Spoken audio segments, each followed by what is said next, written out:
Namaskara, ಎಲ್ಲರಿಗೂ ಯಶಸ್ವಿ ಕನ್ನಡ ವಾಣಿಗೆ ಸ್ವಾಗತ. As you can see, today what we are learning is I like to do, watch, see, go. So here basically the focus is I like, which is a self-concerned, okay?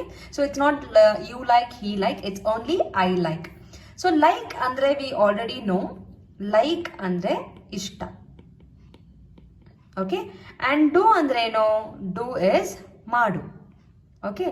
So and wherever it's very important, like, do or want, always I have to use nanage. Okay, so never use nanu whenever you want to express something like, need or want.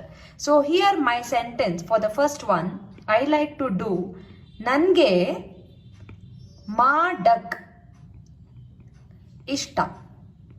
Ishta remains common everywhere. So here if you observe the verb mad plus ak is common.